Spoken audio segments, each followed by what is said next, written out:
Please come in. Yes, thanks for the opportunity once again. I think that the 1 cedi levy on a liter of fuel products that amounts to 4.50 pesos a gallon is completely unfair. It's completely unacceptable. And the government, headed by President John Mahama, has deceived Ghanaians.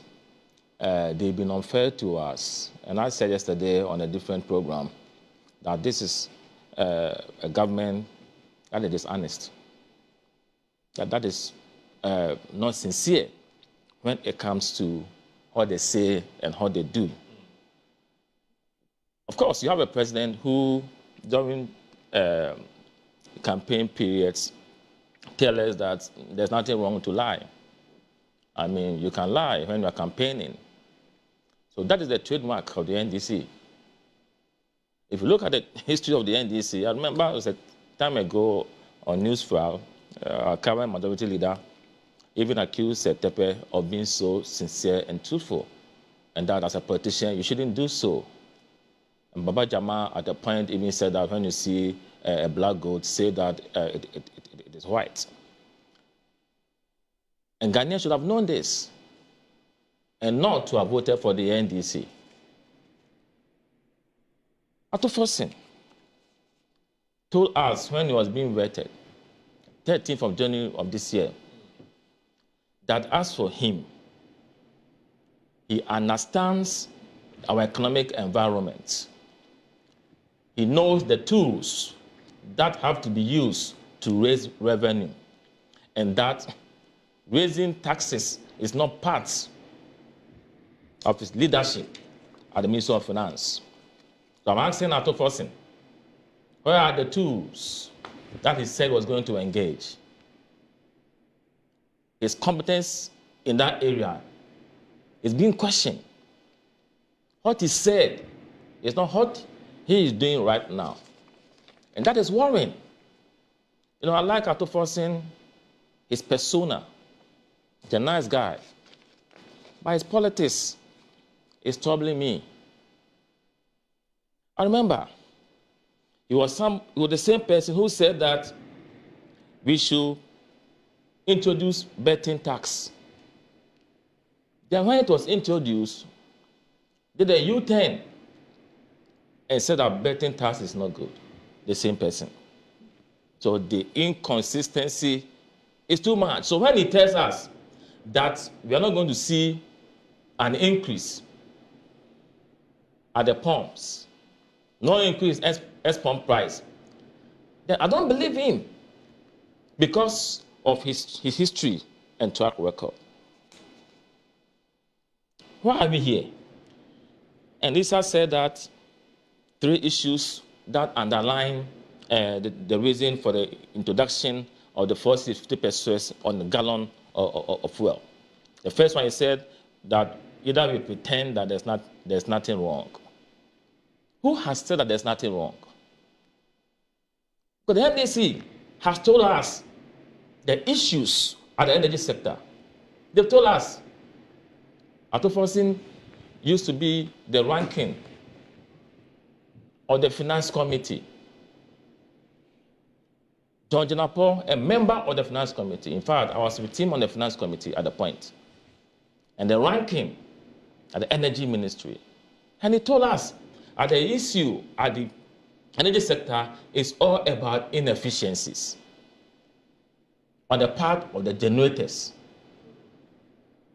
the transmitter, that is GridCo, and the distributors. So you have NETCO, you have ECG, you have NK Power. NK Power supplies or distributes power to the free zone area. And they're not making any losses, both technical and commercial. But ECG is owing the generators, the IPPs, VRA, Grid Power Authority. They are owing them. And we know that largely it's about inefficiencies. And George Paul said that why should we put the inefficiencies of these power sector players on the end user, the consumer. Now, all of a sudden, it's not about the inefficiencies. The memorandum that accompanied the bill, if you look at the rationale, there's nowhere that they spoke about inefficiencies. Rationale for the bill. The committee observed that the power sector is the biggest economic and fiscal risk presently faced by the country, and this could lead to major power outages in the country if it is not addressed immediately. Second paragraph. The committee also observed as at the end of March 2025, the total energy sector debt stood at $3.1 billion. The debt included 1. Money owed to independent power producers, state-owned enterprises, and fuel supplies. Moreover, they didn't look at the core of the issue. And when you read the Institute of Energy, AEIS. Yes, when you read the statement. 3 weeks ago, I'm on the Energy Committee. We met some of the players within the power, the energy sector. We met the generators. So, Big Power Authority was there. VRA was there. We also met GridCo. GCG was there. You didn't meet the IPPs? No, not met them yet. NETCO was there. GCG was there. And even the Energy Commission was there, the regulator. Okay. The bottom line is about lapses in their operations. You know, PURC was there. PURC has given benchmark in terms of technical and commercial losses. That ECG and NETCO, their technical losses should be about 10% or so. The commercial losses, 11.04% to each of them. But NETCO last year did something within the region of 32% losses. ECG, about 30% losses. And the core of the matter is revenue generation. You're not able to collect monies from consumers. This is what we have to address. And John Janapo, my very good friend, the sector minister, is aware of this because it has been a ranking at the energy committee. On the first committee. So that's referring to commercial losses, which is people have used their power, but they don't want to pay. But technical losses is allowed within a particular range. Yes. Because it makes sense. The more you use the cables, systems will always fade, and the capacity and efficiency wouldn't be as it used to be. So that's understandable. Commercial losses, we are aware. Question, how do we deal with it? So it's not the levy that you are introducing without dealing with the issues that we all know this levy wouldn't be able to address the issues. If you cannot collect the revenue and the inefficiencies go on, you cannot deal with the matter. That's it. And you see, let them not deceive us. This money that they are seeking to collect, the 5.7 billion, the e-levy that has been reintroduced. I say e-levy, energy sector levy. It is e-levy on petroleum products. It's the same thing. The same thing. I'm telling you that it is not because of the sector. It's because the NDC government, headed by the finance minister, doesn't know how to raise money. It's called the energy sector shortfall and debt repayment levy. E-levy. It's still It's not the same. Electronic transaction levy, e-levy. It's the same e-levy on petroleum products. No. That's it. But the point I'm making is that it is not about the power sector. They don't know how to raise money. They seek to raise money to manage the global economy. That's the bottom line. Okay. That's the bottom line. No clue to make money. He is talking about stability of the currency.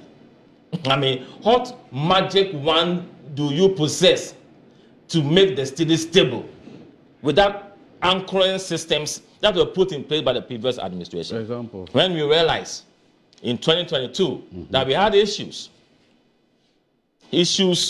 that were triggered by global economic factors largely. Okay, we introduced the Gold for Oil program, the gold reserve. As of 2022, we only had 8 tons of gold reserve at the Bank of Ghana. We raised it to about 30 tons before we exited. How much have you added to it? So that gives you some buffer, some anchor. Then also brought in, the gold board. But you see, as we speak, commodity prices have been increasing. Gold prices have been soaring. Cocoa prices have been soaring. So you are getting foreign exchange receipts from these commodities. So it's not any magic one. So you asked a very good question. If these commodity prices start going down, we are going to have issues. And this cannot be predicted to be stable. Things can change within the global economic environment, and we can be at the other end of the equation. So that's it. But he's explained that we have enough buffers to deal with the shocks. But I'm saying that the foundation has been laid. Okay? So you deserve some credit. That's the point you're making. Sorry? You deserve some credit. No. For me, we need to be factual when you analyze some of these economic issues. Okay? We also get money from the IMF bailout. So you have the dollar. But you see, you want to build a stable economy. It's not about that. I'm waiting to see their program on 24-hour economy because we need a comprehensive program, okay, that will strengthen our export in terms of volume and value addition. That will bring in the foreign exchange receipts. That is where I'll be convinced that we are doing so well. You strengthen the industry sector, you strengthen the service sector, and also increase our export in terms of the volume and also the value addition and lessen our import. That is where we can say that we are on that path. But you see, if they are convinced... your point is, until we do something about productive sector, which is to say that if we do something about productive sector, then we can say that the strengthening of the CD has been anchored on a transformation, structurally transformational and productive center instead of the German what we're seeing now. Say genau. So you see, if that's the point you're making. Yeah. So if what they are saying because the study is not stable, that's what they are saying. Yes. But I know that between May and end of this year, we need about $971 million to import fuel within the power sector. Assuming the rate that was used at that time was 15 cedis to the dollar, assuming, or 14. Now that we are even doing 10. You mean when the PUIC was calibrating the tariff? Yes. At the time. Now there's a space. It was at $15, 15 cedis per dollar. So now it's about 10.30 or so. Yes. So it means that we are going to spend. There's a windfall of almost 5. That's it. So if we are convinced that we are going to have a continuous stability of the city or appreciation of the city against the dollar, then why are you bringing in this? You are saying that we could use it. We could make do with a windfall of almost 4 cities. Yes. But don't let it slide. No. I'm making. He mentioned. Do you remember when he was saying that? You can't. He talked about the IMF conditionality. You can't review downwards. You can always review. You always have to review upwards. He was talking about the tariff structure, the quarterly tariffs. That's what he was talking about, and I put it out. I'm talking about the quantum and the value of the fuel that we are importing to this country. Yes. I'm saying that if the initial calculation was based on 15 cedis, now it is based on 10 cedis, 30%. There's a gap. It means that you wouldn't need that amount of money as it used to be. So there's some form of windfall to our advantage. Oh. That's it.